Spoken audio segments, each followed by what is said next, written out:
नमस्कार दोस्तों, कैसे हो आप सब?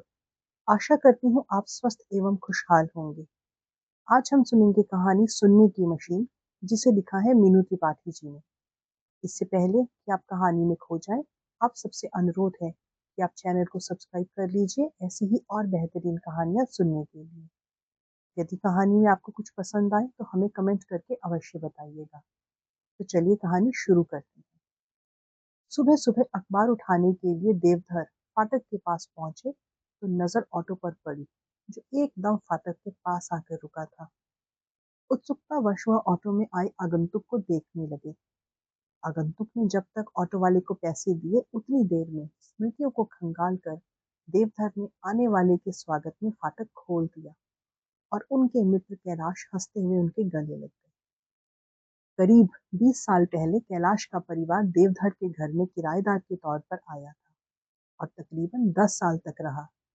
और इसी बीच उनके संबंध बेहद घनिष्ठ हो गए थे। 10 साल पहले जब कैलाश लखनऊ से आगरा अपने घर में शिफ्ट होने लगे, तब आंसुओं से उनकी विदाई हुई थी। आज सालों बाद मिलने पर दोनों मित्र विषम्य और प्रसन्नता के अतिरेक में कुछ बोल नहीं पाए। बस प्रसन्नचित्त एक दूसरे को देखते रह गए।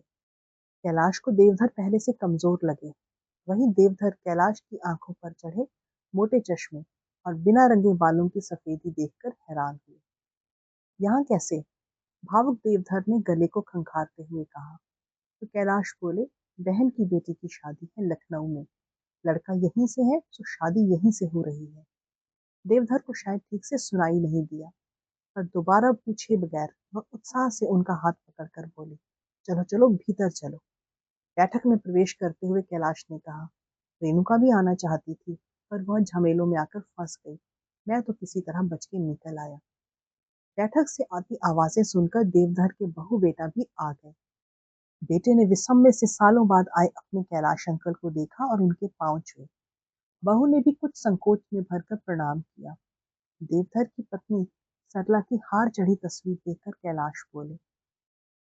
सरला भाभी के गुजर जाने की बात सुनकर बड़ा दुख हुआ। चेहरे पर विषाद की रेखाएं देखकर कैलाश देवधर से बोले, खुशकिस्मत हो जो बेटे बहू के साथ हो। देवधर की बहू चाय बिस्किट रखकर शिष्टाचार के नाते वहीं बैठ गई। कैलाश महसूस कर रहे थे कि देवधर कोई भी बात सरलता से सुनते नहीं हैं। सुनने के लिए वह चेहरा पास ले आते हैं, कुछ भाव से और कुछ होठों की भंगिमा से बात समझाते हैं।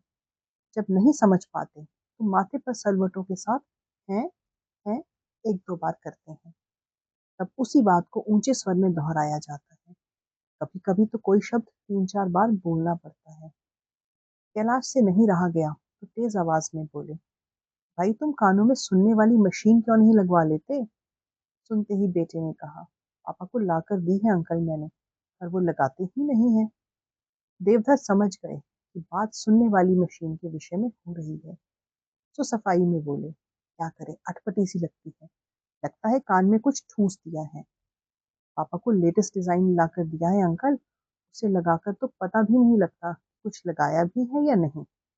बेटे ने कहा तो कैलाश जी मित्रता का लाभ उठाते हुए उन्हें आड़े हाथों लेते हुए फिर तेज स्वर में बोले, इस उम्र में बेटे बहू की बात सुनने में तुम्हारी भलाई है। क्यों बच्चों को परेशान करते हो? जब उन्होंने लाकर दी है तो लगाते क्यों नहीं? अब तक चुप बैठी बहू भी बोल पड़ी, पापा जी को मशीन लगाने से एलर्जी है। दो दो महंगी मशीन लेकर आए थे, पर पापा जी ने एक भी नहीं लगाई। बच्चे बूढ़े शायद एक से ही होते हैं। तभी देवधर कानों में मशीन न लगाने के लिए तरह तरह के तर्क दे रहे थे। बेटे बहू का देवधर को सुनने वाली मशीन का उल्हाना देना कैलाश को भला लगा। इससे देवधर के प्रति उनकी परवाह की भी पुष्टि हुई। सुनने वाली मशीन को लेकर होती बहस से बचने के लिए वे बहू से बोले, अरे भाई अपने कैलाश अंकल को कुछ खिलाओ पिलाओ। ऐसा करो, पोहा बना दो, इसे कांदा पोहा बहुत पसंद है। यह सुनते ही बहू ने अपने पति को कुछ इशारा किया और दोनों अंदर चले गए। कैलाश की सरसरी नजर उन पर पड़ चुकी थी। उनका बिना बताए आना और इस पर देवधर द्वारा मित्र के लिए पोहे की मांग ने कहीं उनकी नियमित दिनचर्या को भटका ना दिया हो। पोहे के लिए वह मना करने ही वाले थे कि तभी देवधर ने चाय का कप उनकी ओर बढ़ा दिया। क्षणिक विचार में डूबे कैलाश असावधानीवश कप पकड़ते हुए जरा सी चाय अपने ऊपर छलका बैठे।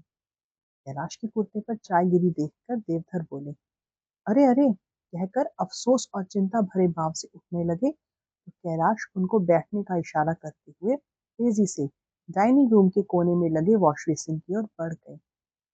कुर्ते में लगा दाग साफ करके कैलाश आए तो देवधर बड़ी तन्मयता से सुनने वाली मशीन कानों में फिट करते देखे।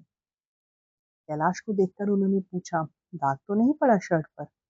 अरे अरे, ठीक है, कोई बात नहीं, ये दाग तुम्हारी याद दिलाएगा। कैलाश कुर्ते पर लगे दाग को सहलाते हुए बोले, फिर देवधर के कंधे पर हाथ रखकर कहने लगे, सुनो, मैं शादी वाले घर में आया हुआ हूँ। खा खा कर पेट का बुरा हाल है। हो सके तो बहू को मना कर दो। अब मेरा पोहा वोहा खाने का ना तो मन है और ना ही पेट में जगह। अरे बनने दो, तुम्हारे बहाने मैं भी खा लूंगा, वरना रोज वही दलिया और ब्रेड।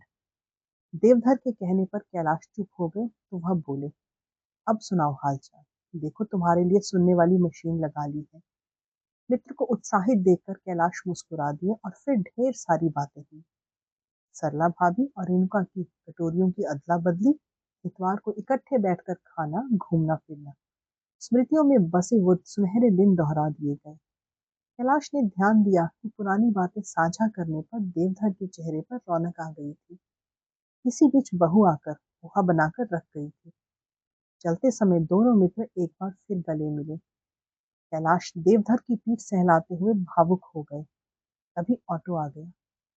सहसा कैलाश ने देवधर के कानों में लगी मशीन निकालते हुए उनकी जेब में डालते हुए कहा, अटपटी लगती है तो मत लगाओ। ये कानों वाली मशीन वैसे तो मुझे जरा भी नहीं सुहाती, पर आज ना लगाता तो तुम्हारे साथ पुरानी यादों का लुत्फ कैसे उठाता। मजा आ गया। कहते कहते उनकी आंखों में नमी छलक आई।